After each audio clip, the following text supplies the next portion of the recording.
भाइयों और बहनों, राष्ट्रपति जी ने आपातकाल की घोषणा की है। इससे आतंकित होने का कोई कारण नहीं है।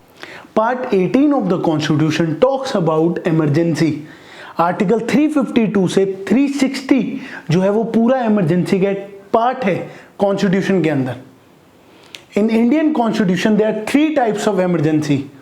पहली नेशनल इमरजेंसी आर्टिकल 352, फिर दूसरी स्टेट इमरजेंसी आर्टिकल 356, तीसरी फाइनेंशियल इमरजेंसी आर्टिकल 360। ये इमरजेंसी के प्रावधान या प्रोविजंस लिए गए हैं जर्मनी के वेमियार कॉन्स्टिट्यूशन से। आज हम बात करने वाले हैं नेशनल इमरजेंसी की। नेशनल इमरजेंसी, इमरजेंसी का पहले मतलब जानते हैं। इमरजेंसी ऐसी एक सिचुएशन है जहां नॉर्मल स्ट्रक्चर ऑफ गवर्नेंस में चेंजेस होते हैं, डिस्टर्बेंस होती है। आगे जाके हम इसको समझेंगे भी। जब भी नेशनल इमरजेंसी इंपोज होती है, 2 मेजर चेंजेस होते हैं in the governance. Number 1, centre जो है वो अज्यूम कर लेती है control over the states. Normal structure of governance क्या होता है? Basically federal structure with strong centre. ये इंडिया का स्ट्रक्चर ऑफ गवर्नेंस है जो नॉर्मल टाइम्स में लागू होता है। आपके पास मोदी सरकार भी है, आपके पास केजरीवाल सरकार भी है, तो नेशनल गवर्नमेंट भी है, स्टेट गवर्नमेंट भी है। दोनों एक दूसरे की वर्किंग में कभी इंटरफेयर नहीं करते। But in times of emergency जो नेशनल गवर्नमेंट है वो टेक ओवर कर लेगी ओवर द स्टेट्स। उनकी लेजिस्लेटिव पावर, एग्जीक्यूटिव पावर अब सेंटर के पास आ जाएगी।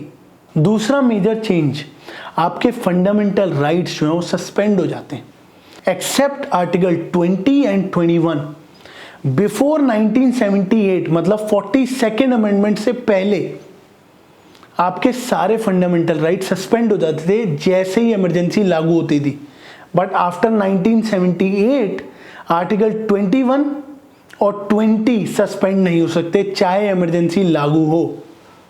नेशनल इमरजेंसी तब इंपोज होती है जब सिक्योरिटी इंडिया की या उसके किसी पार्ट की थ्रेटेंड हो। हमेशा emergency would be issued by the president. हमेशा प्रेसिडेंट ही इशू करता है इमरजेंसी, चाहे कोई भी इमरजेंसी हो। इमरजेंसी 3 ग्राउंड्स पे इशू होती है। Number 1, war. वॉर क्या होता है? जब फॉर्मल डिक्लेरेशन करे 2 कंट्रीज लड़ाई करने के लिए तो वो वॉर होता है। दूसरा, एक्सटर्नल एग्रेशन। जब कोई बाहर से कोई कंट्री आप पे अटैक करे, जैसे चाइना इंडिया पे अटैक कर रही है, तो इसे कहते हैं एक्सटर्नल एग्रेशन। थर्ड है आर्म्ड रिबेलियन। जब इंडिया के अंदर ही कोई ग्रुप, कोई आर्म्ड ग्रुप गवर्नमेंट के अगेंस्ट रिबेल कर लेगा तो इसे कहते हैं आर्म्ड रिबेलियन। जैसे नक्सलाइट, खालिस्तान मूवमेंट, ये सब आर्म्ड रिबेलियन के एग्जाम्पल्स हैं। वॉर पर, एक्सटर्नल एग्रेशन पर और आर्म्ड रेबेलियन पे इमरजेंसी इंपोज करी जा सकती है। पहले आर्म्ड रेबेलियन की जगह इंटरनल डिस्टर्बेंस था ग्राउंड। बट इंटरनल डिस्टर्बेंस इतनी वेग एक्ट है कि अगर कोई प्रोटेस्ट कर रहा है तो भी इमरजेंसी आप लागू कर सकते हो। तो इसीलिए इंटरनल डिस्टर्बेंस को एज अ ग्राउंड हटा दिया गया, उसकी जगह आर्म्ड रेबेलियन आ गया। क्यों? क्योंकि 1975 में इंदिरा गांधी ने जो इमरजेंसी इंपोज करी थी वो इंटरनल डिस्टर्बेंस के ग्राउंड पे ही की थी। हिंदुस्तान में अब तक 3 बार नेशनल इमरजेंसी इंपोज करी गई है। सबसे पहले इंडिया चाइना वॉर इन 1962 में इमरजेंसी इंपोज हुई on the ground of external aggression. So ये अक्टूबर 1962 में इमरजेंसी इंपोज हुई थी और हटी जनवरी 1968 में। 6 साल बाद। वॉर तो 1 महीने में ही खत्म हो गई थी। 1965 में जब इंडिया और पाकिस्तान की वॉर हो रही थी तब भी ये प्रोक्लेमेशन लागू थी।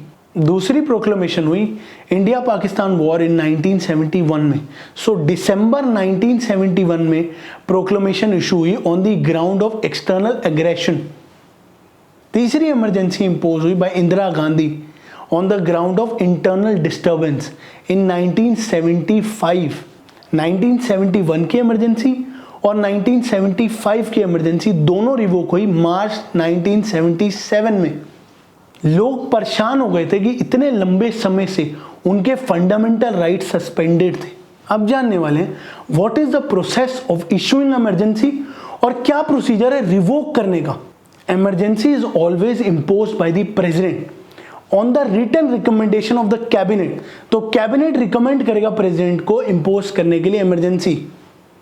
जैसे ही प्रेसिडेंट इंपोज कर देगा इमरजेंसी, तो उसको 1 महीने के अंदर अंदर वो रेजोल्यूशन फॉर इमरजेंसी पास कराना पड़ेगा from both the house of the parliament, Lok Sabha से, राज्यसभा से, बाय अ स्पेशल मेजोरिटी। अब स्पेशल मेजोरिटी क्या है?